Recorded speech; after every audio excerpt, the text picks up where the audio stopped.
Okay, we're at AP Warne Honey Farm, Honey House. We're in the honey house to process the honey. This is my third season doing this. It's the first time we've actually gotten honey out of it. We're gonna come in and we're gonna take these frames out. We're gonna take a heat knife and we're gonna cut off, uncap the frames, and then we're gonna take them and we're gonna put them inside this extractor, which looks like a centrifuge, and let the honey drip down, put it into the containers, and it's ready to eat.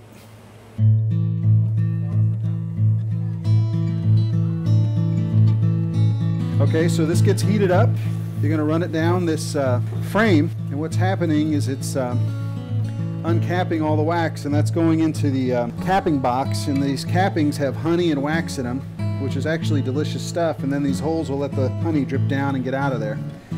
So here we've got a scraper to kind of get into where the cappings didn't come off, because if those caps don't come off, we're not going to get any honey out of there, which kind of misses the purpose of this whole thing. So, and there's two families here that just got bees maybe a few weeks ago. New beekeepers. Oh my. So did you guys eat all that honey you made? Yeah, or the bees made, I say, that you farmed? We like new members and young members.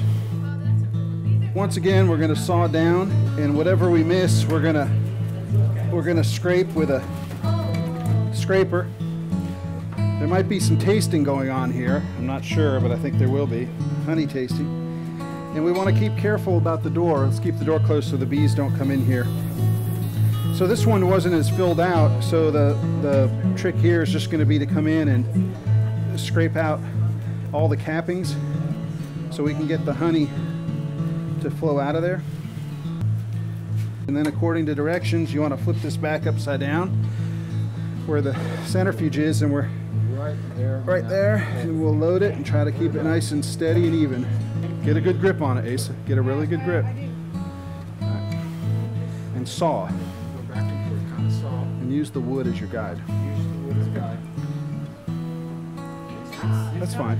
It's not as easy as it may look. The more I can reuse those frames, then the more honey I can get.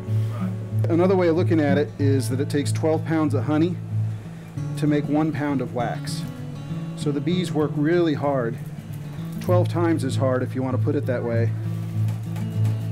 to make the wax than they do the honey. So one of the reasons that we're trying to just scrape this and preserve most of the wax is to reuse the wax. That's the idea. So the more we can reuse, the less the bees have to make wax, the more honey we get. So you guys can take some of this light colored wax, take a piece of that and suck on it. I'll bet it tastes a little different than what you had this morning.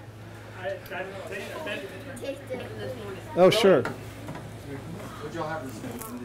Yeah, this is a lot darker.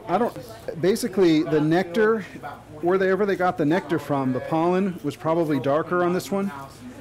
And so it just reflects whatever the food source is that they had. So this actually will have a different flavor than what the lighter color will have.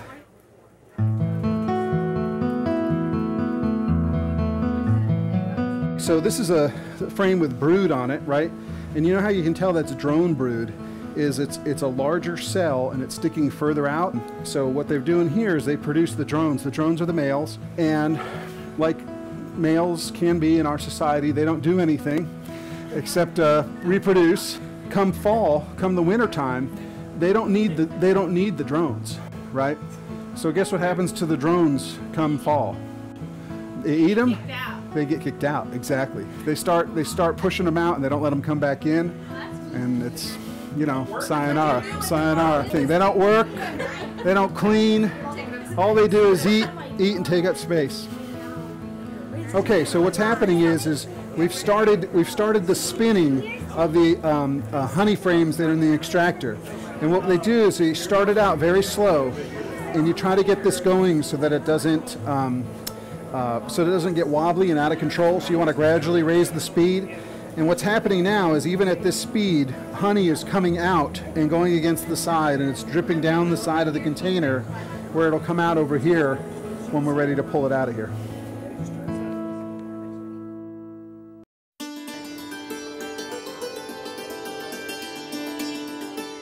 So we're pulling the frames out of the extractor. and it looks like the honey was warm enough, so the drama's over. It looks like we can get it processed today. And these are particularly light now because all the honey's out of them. And what we're going to do is we're going to take these back to the bee yard, which we'll show you later, and put them out in the bee yard for the bees to work them over and get all the extra honey off of them, so we don't waste any honey.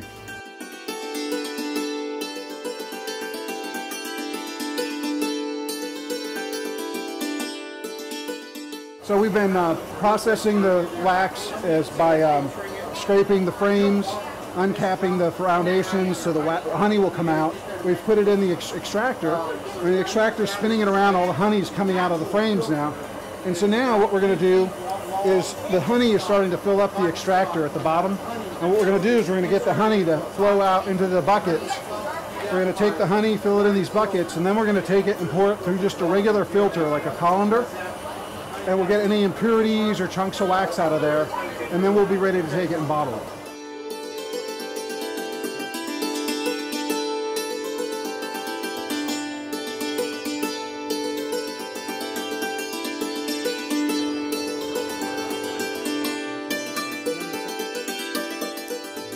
So I'm opening the spigot. There it comes. Oh, look at that golden. That's golden sunshine.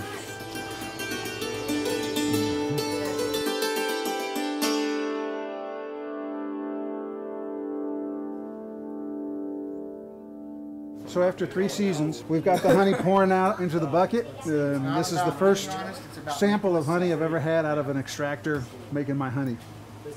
Cheers.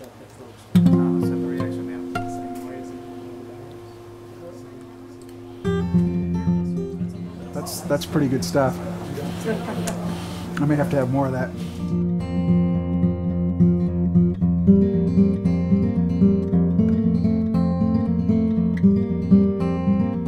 We've been extracting honey. We've filled our first bucket. The bucket has still wax and bees' legs and different items in there. So what we're going to do now is this is raw honey. We're not going to pasteurize it, so it's going to continue to be raw, but instead of having these pieces of wax and so forth in there, we're going to pour it through a strainer. They call it filtering, but it's really not. It's straining it. So in other words, if we were filtering it, it would take most of the pollen out. With straining it, we're going to keep most of the pollen in. So I'm going to take this bucket of honey, and I'm going to start pouring it through this strainer. It's got 2 stages. It's got about a 1/16 of an inch square stage, and then about an 32nd of a square strainer hole. The honey's going to seep down into this bucket, and we're going to be able to lift the spigot and fill bottles and ultimately have our end product.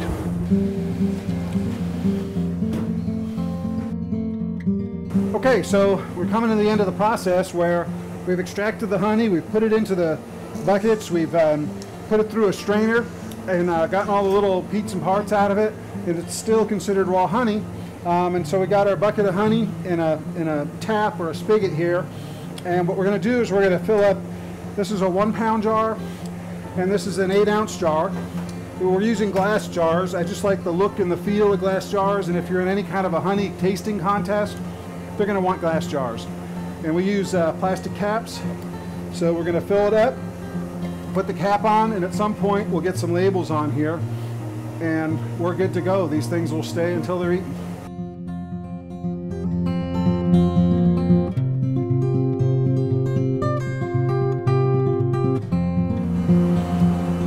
I'm very happy. If you haven't caught that idea.